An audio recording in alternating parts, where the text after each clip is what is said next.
Hello, everyone. How you doing? And you're very welcome to this edition of ROSCOMMON LGFA with myself, Aidan Raftery. And for the very first time, we'd like to welcome Ellen Hynes to the podcast. Hello, Ellen. How are you? Are you well? Hi, Aidan. Thank you. Not too bad, not too bad. And Ellen is the PRO of the Roscommon Ladies football here in Roscommon, so we'd like to welcome her to the show. So I suppose, yeah, so you were away to Monaghan at the weekend. How did that go? Could you tell us a little bit about the game and your thoughts on the game? Yeah, so we were away to Monaghan. It was a great game. The girls played absolutely out of their skin as they do every week. Unfortunately, we didn't come away with the win, but we got a point on the board. We came out with a draw, so we'll take it. It's not a loss. Like I said, they played great as they always do. They just were unlucky in the last 8-10 minutes not to get a few more scores on the board.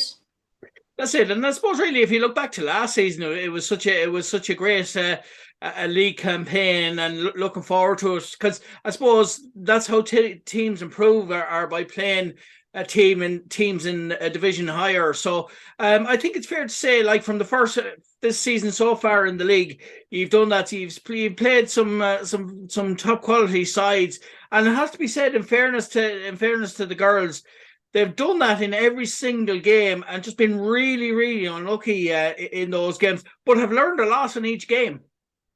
Definitely, like you can see them, they're improving every week. Like they're a phenomenal bunch of girls to watch. Like I love going to see their matches, whether I was going for the county board or not. Like it's always a joy to watch. Like you said, they're playing senior status teams. I think most of the teams, if not all of them, were playing senior last year in the championship, and some of them have been demoted or promoted or whichever from last year up until this year. But like we're an intermediate team playing senior teams. Like they're doing amazing against these call them higher grade. Yeah, yeah, and that's it. And I mean, they are very good. And I suppose, looking at it, what would you think are the things you learned from it? Like, I mean, I think, looking ahead to the championship, you'll definitely be a lot. You'll be very well prepared for the championship when it comes to it, because the championship, as to say, it's totally different to the league, and it's not easy. But like, by playing teams like this in the league, it really sharpens up for the championship, isn't it? Yeah, I mean they're getting some great games. I mean we've 7 rounds this league, so they're playing plenty of football. There's a lot of new girls onto the team, so I guess they're just learning to play together for the first time.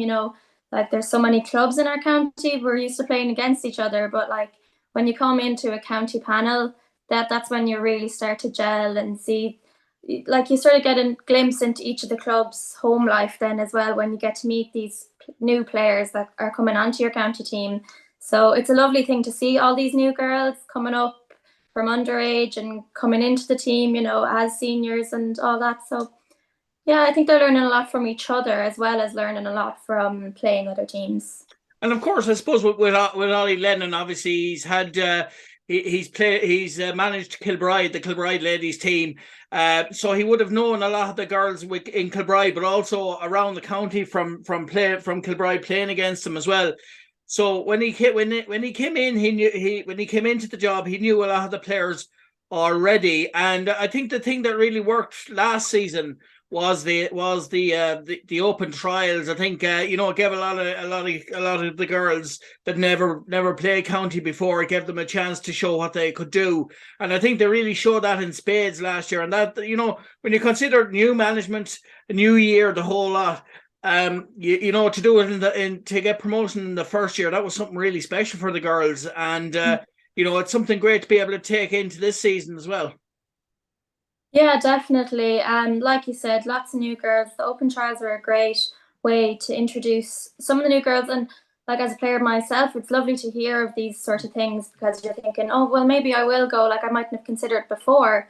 Um, the likes of, like, there's 5 or 6 Boyle girls on it this year, and a few Oran girls. These are teams that won their divisions last year and are moving up in ranks in their own rights.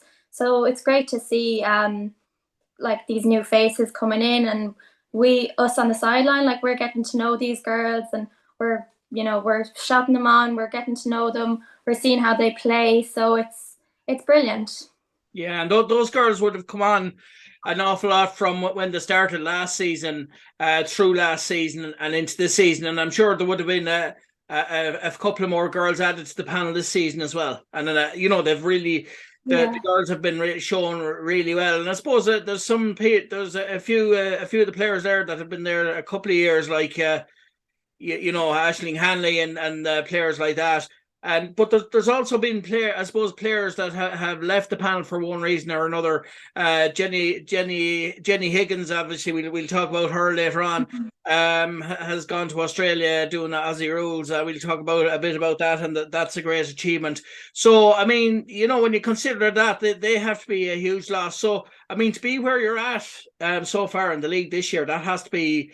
It's a huge positive thing for the girls, isn't it? And like when you think about it that way, they're so near that first win of the league, and it'd be, even if they got one or two maybe wins in the league, it would be a huge boost ahead of the championship, and it would be great for the morale in the camp as well. Yeah, definitely. Like we said earlier, today wasn't a loss; it was a draw, and we'll take that any day. And most of the matches now, the most recent ones, we've lost, we've drawn, we've lost by a point, we lost by 2 points, 3 points, So we're up there, we're keeping close, and we're keeping the points going. We've put 72 scores on the board, and we've only conceded 87. That's a 15 difference in what we can achieve. We can't, I don't know what to say. They're definitely a phenomenal group of girls that can put the scores on the board. And, we're doing well in our defensiveness. Like I said, 87 conceded. I mean, there's teams that have higher conceding rates than us. So, we're happy and we're going to keep going. The defensive strategy is seen across the board, I think, in ladies football. It's gone very defensive. But it's working for us at the moment, what they're doing. We just need to get a few more of our own scores taken over, I think, and just keep going. I suppose when you look at these bunch of girls, the way they've been playing in the National League, you'd actually think that they've been playing together for the last couple of years. You wouldn't think that some of them are only new to the panel, would you? No, definitely not. There's a lot of new girls, and like I said, we're learning the names yet still. But these girls, the gel that they have, I mean, we get to see them obviously behind the scenes as well. And they're always laughing, talking. It's a big group. It's a family. It really, really is. These girls have created such a lovely home for themselves. And it's just lovely to watch as a bystander. That's it. And I suppose really, looking at training as well, that's really key. How they get on as a group of players at training and the matches is great, but it's actually key as to how they get on off the pitch as well. That's what brings them together on match days, and like that they do anthem for each other on the pitch and in training as well. They bring each other through, we say, the tough training sessions as well. That's it, yeah. We hear they're coming down from Dublin or coming up from Galway or Limerick or wherever, and they're carpooling, and you'll get the few texts, sorry, we're running late. It's a we thing. It's like we're in this together. It's not one person.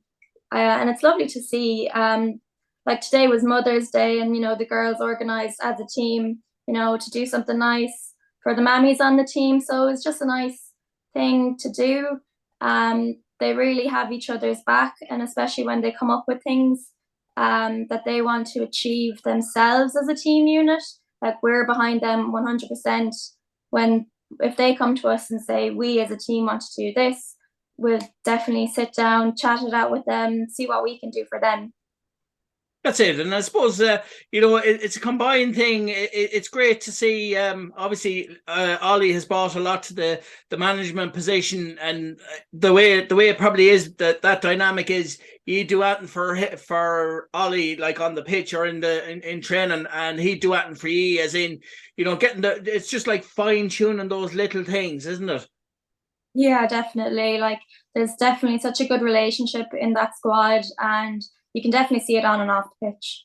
That's great. And yeah, so next up you have Leash. Is that home or away? I think that's away, isn't it? That's away. We thought it was at home, but we got word recently that it is away from a historic point of view, I think. Yeah. So yeah, I think that's it. that's good though as well, because I mean, it's good to play well and have a good performance in home games, but like away games can be really tricky because there's a whole lot, there's the logistics of getting to an away game, the travel. It can be tiring, especially if it's a long distance and all that. So it's the away games, even though they're away, and we know away games are tougher. There's still been like, and the Monaghan game is a perfect example of that. Really playing well, and that's key. And you don't know what's ahead in the championship either, so it'll be good going into the championship again, like I said. Yeah, definitely. Like say we know that the girls leave early in the morning, they head off, they have the breakfast as a team together, head off to the pitch then after that and do their warm-ups and get ready for the day. So yeah, so we'll see next week anyway how the away game goes. It should be a good match. I mean, Leash, they won intermediate last year, I believe, so they're up into senior division now. So once again, another senior team to play, but like, I mean, I can't fault our girls. They're a brilliant group of girls. They put in 110% every match they go to. Um, like you said, the travel, you wouldn't know it on Mm. them. They don't show it. They give it their all. So yeah, we'll see. There's a sense of this is for Roscommon and this is for us as a group, isn't it? Definitely, yeah. Like you can definitely see the camaraderie, and they've such pride when they wear their jerseys, and it's lovely to see on as a sideline supporter, and as like in my job, it's lovely to get to like take these pictures or whatever I'm doing and say, yeah, these girls like these are playing for Roscommon, they're playing for the county, their clubs, themselves, their team. So That's it. And I suppose really historically, I used to cover games with Ollie Lennon, or not Ollie Lennon, Ollie Colgan, and he's involved with Longford now, I believe. So he doesn't have the time. But like we were saying, that he's it's great to see this, the way to see this dynamic and to see a lot of the players, the way they're playing well, and it's going to be great to see it, isn't it? What yeah, still has to come definitely. from this group of girls. Yeah, like we were just saying, we had 2 weeks off. There was club fixtures then, so these girls, they're getting their break from their county, but they're going back home to their clubs. They're bringing what they learned from their county trainings, from their county matches back to their clubs. So that's improving themselves. They get the break from the traveling here, there, and up and down the country. But they're, like you said, they're improving when they go back, and they're improving going back into the county then, and they're getting their chances anyway to learn and to just to have fun with football, especially like that's the most important thing. They're going back to their clubs, because that's where it all started. That's it. And I suppose, over this is another point I was saying to Ollie as well, is the coverage that the ladies' game has been getting, over the last 4, 5, 6 years. It's brilliant. Like, I mean, you used to see it, and there'd be only like a handful at All Ireland final, with ladies All Ireland finals and club games and that.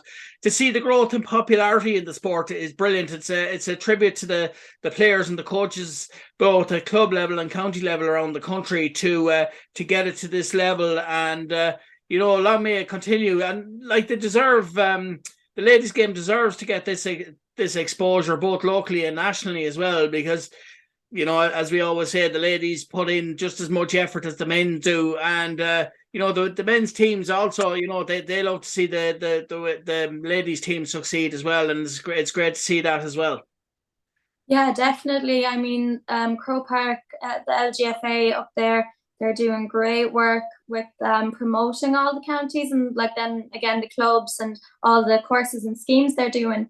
So every game is live streamed now. We're trying to get it out there as much as possible. If you can travel to these games, like we know it was 2 hours up today.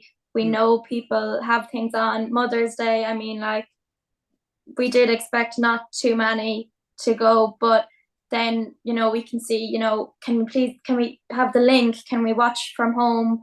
We're getting these messages, and it's lovely to see. It's people, I was following on Twitter, it was updated every however many seconds, minutes may it be, but like, we're hearing this feedback that people are there, watching from home and egging them on. We're getting a lot of tags from club accounts then as well, wishing their county representatives luck, or even when they don't have girls in the county, wishing them luck still, because these are our county teams that we're looking up to. So it's so lovely to see that the clubs and then our supporters at home are getting behind us. That's it. And I suppose other things will be at club level, like you said there a few minutes ago, players go back to their clubs. They're an inspiration for the underage players, even from under 8s upwards.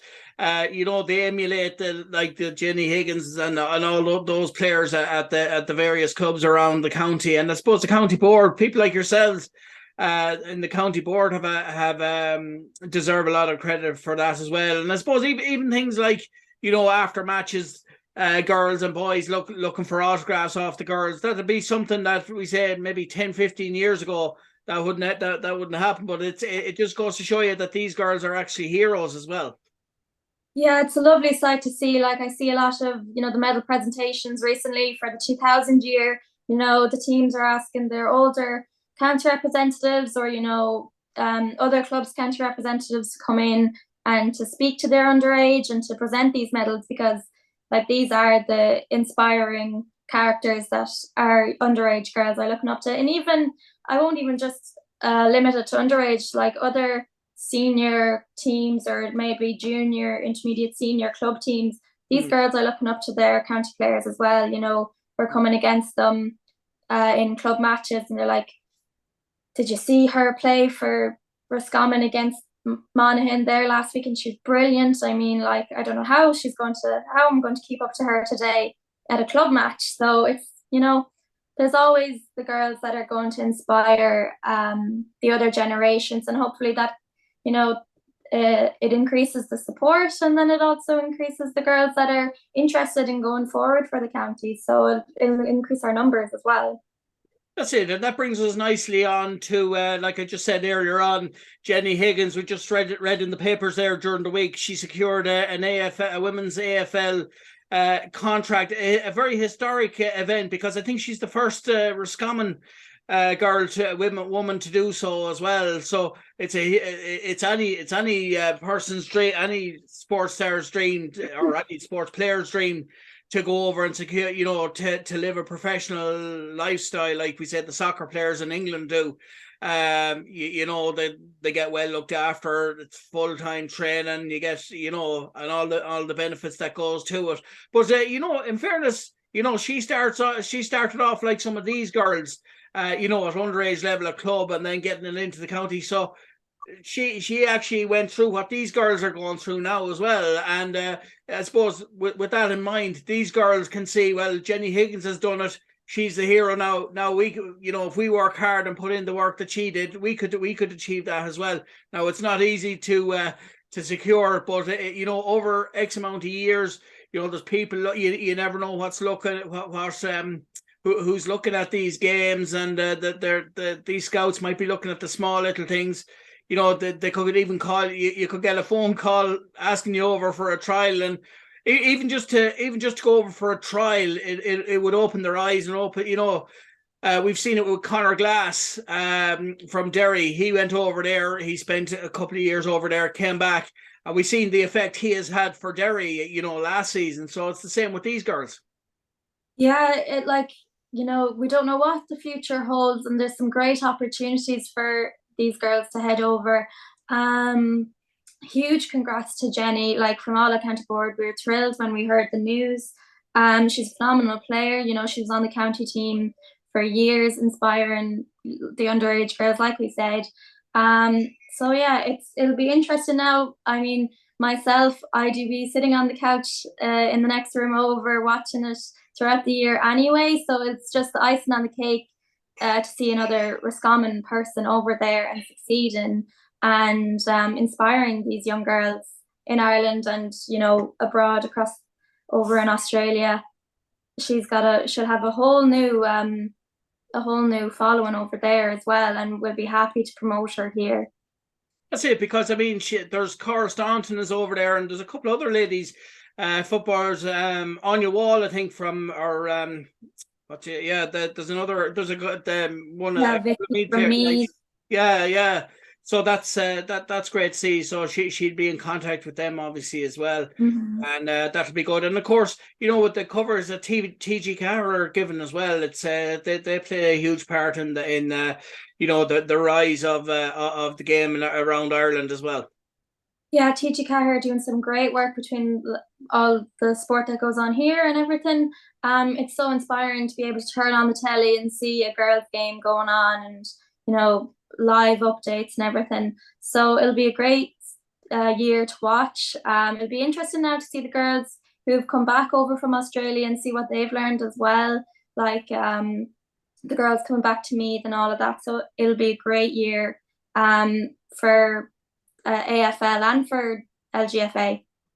That's great. And finally, before we go, you want to tell the listeners? That's great. And finally, before we go, you want to tell the listeners about a fundraiser you're doing at the moment? Yes. So for this year, we have decided to fundraise for hospice in memory of Mary McAleer. It's a great cause, close to our hearts, and we've announced it last week. So we will be putting up official announcements on our social media. And if you can, contribute in any way that you can throughout the year, it's going to be a year-long thing. And no, it won't be a year-long thing. But, it's going to be it's for a great cause, as you know yourself. Hospice do so much to Mayo, ROSCOMMON Hospice. So yeah.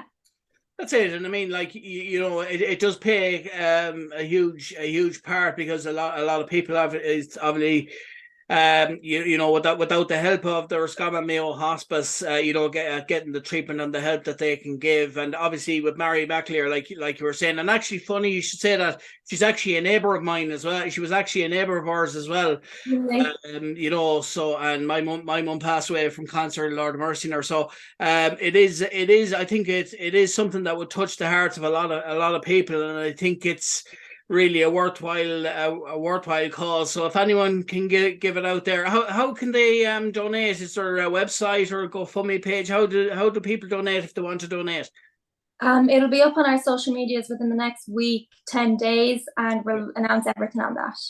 No problem. That's great. Listen, thanks very much, Ellen, for taking the time out to do Roscommon LGFA with us this week, and we'd like to welcome you to the podcast, and we look forward to talking to you again next week. Thanks, Aidan. No problem. Thanks very much. And that was Ellen, Hynes, the PRO for Roscommon LGFA.